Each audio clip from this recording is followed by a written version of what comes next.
Okay. Hey. If you don't know me, I'm Asher, and this is the Small Rebellions podcast. And today I'm going to be reading a blog post called Returning to Atlanta. So I wrote this in October of 2016, and it's weird to think that that's like 8 years ago now. This is right before the first election of Donald Trump, which is crazy. Anyway, 11 months ago, November of 2015, I flew into Atlanta with 204 other people for a missions trip to the Appalachian Mountains.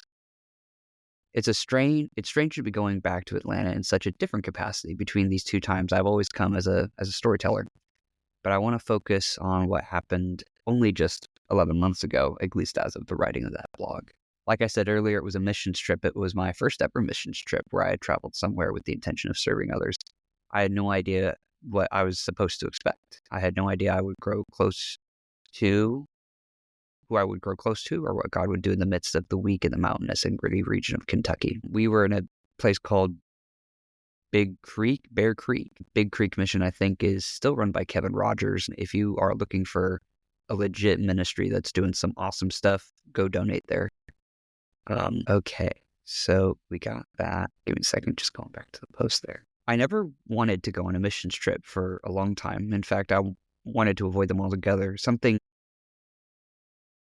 seemed so cliche about going somewhere doing service. I mean, to me, the idea was fun, but I never thought that Christians were actually working there. I always thought it was to make people seem more Christian than most, so I regarded them as trips to give people a way to be moralistically superior to those around them. So I decided to hold off, and I legit was like people go on these mission trips to, I don't know, just kind of show off.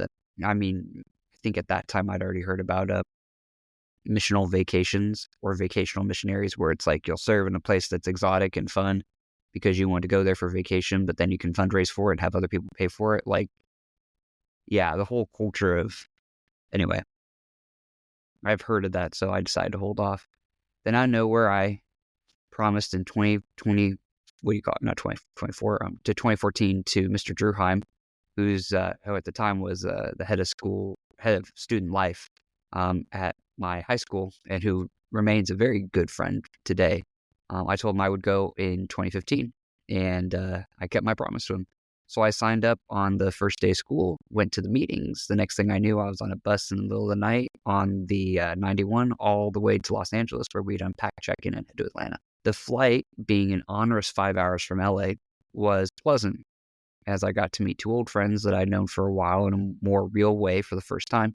It's weird to think that would be the theme of the trip, quote, deep in the heart. As we got there, I was stunned by the fall colors that greeted us as we departed the plane, the thunderstorm that ensued, and the team bonding that occurred as we awaited our luggage because it shipped on a later flight. I still remember the laughter on one side of me and the stormy view of the fall foliage on the other. And it was one of those, there's not many times when you think it's a beautiful storm, but if you can imagine the light and the trees being a certain way, whereas, I don't know, like you could see the full fall color, and then you could see it was raining, and it was like this like bright gray. That's the only way I can really describe it. So anyway, the week that ensued was the changing of our school's culture in the most dramatic of ways.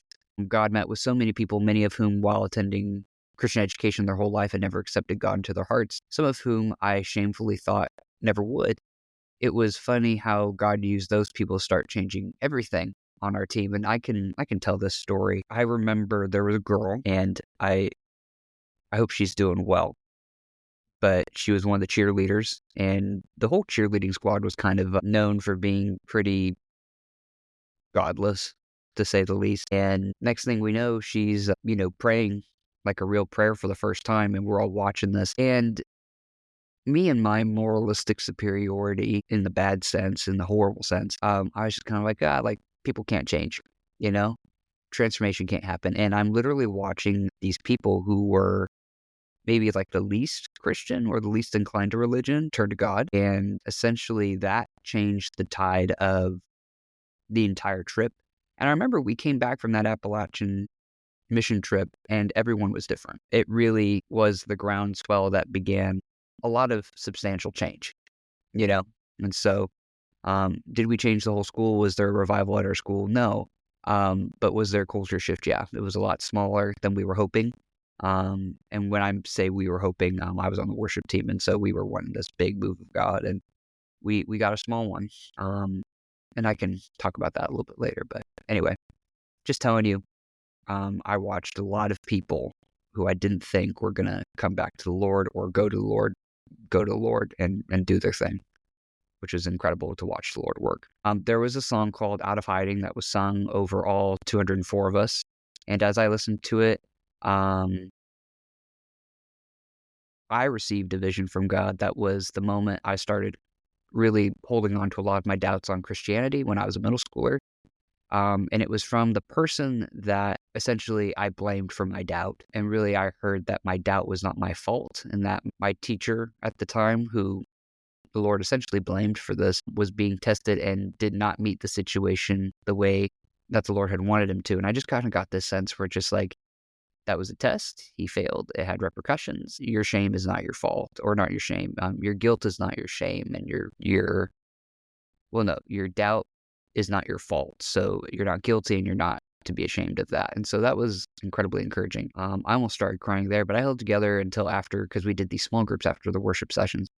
Then I explained to a small group leader what I had seen and heard from the Lord, and then the reality of forgiveness overtook me, and I was just weeping. And Brian was the guy's name. Brian, I hope you're doing well if you ever hear this. And he had to, I really sort of soaked his shirt with my tears, and he was just there for me. And it was a life-changing moment. I'd always felt really bad that I'd ever doubted God. That was that. Along with this, I had what I would consider the first real conversation I would have with the school's missions teacher, Mr. May. And someone told me, I think Drew told me he's somewhere in like Central Coast or something like that now. I hope you're doing well, Mr. May, if you ever see this. We talked about school culture and the history of it, and our partnership to reach our school was indeed founded at that moment in a deeper way. And so really, just to kind of tell you how my high school worked as far as culturally speaking, there was a school, and then culture was really facilitated by student government, administration, the worship team, and the missions department. And so really the admin, of course, had an outweighed, influence on admin. And creative worship was the new kids on the block that year. Missions department was well established, kind of known as the more mystical part of the school. And then student government was student government, and so you would have a mix of people. And so when I say there was a cooperation between him and I was kind of one of the lead worship guys that year. And it was incredibly important that we would work with those people, with the missions team, and the rest, that everyone would play well with each other. What ensued was a lot of missions and creative worship were very tied together. The other two did not really play as well with us as we had hoped. But all that to say, here's the end of the blog post. As we concluded our time there, I remember getting back onto that long flight home, and I could only consider how my life was changed by the experience as a whole. As summer approached, I decided to go on another life-changing mission work at a school that has become a conviction of mine, that if I am to go somewhere to serve and then return, I must find a way to resume my service to those in the area. While I did not serve in Atlanta, this is my conviction has come up in my heart as I reflect on the process of returning to Atlanta. In short, I'll say this. Stepping into mission work and service has changed my life and perspective, brought me unexpected healing in unprecedented ways, and has deepened my purpose during my travels and any return trips I hope to make to places I have traveled. And Atlanta is also, since I wrote this, has also been a very special place for me. Do I really enjoy the city? No, but it has always been, it seems to always be the staging ground or the debriefing ground for a lot of mission work that I do. And so many of you know this, but I do a lot of work down in Florida, mainly Orlando area, Winter Park area. And the big thing down there, it's a long ways from Nashville. It's about a 12-hour drive. And so I have friends in Atlanta these days. And so I've essentially broken up the trip by doing the first 4 hours to Atlanta, then going down to Orlando, then I'll come back to Atlanta, and then go back to Nashville. And so, it's always been kind of this staging ground. And I wrote this blog post as a reflection while I was there for a film festival. I had made a film about growing up in America, interviewed 18 different kids in 18 different states. And well, it got into a festival there, and I was returning. I'm just like, I've been here kind of high on the hog. I've been here as a servant, but most of the time, whenever I'm going to Atlanta, I'm there as a person that's either getting prepared to serve or has just served and is prepared to go back into real life. Anyway, that is the returning to Atlanta blog post. I hope you guys had a fun time with that. I'll talk to you guys later.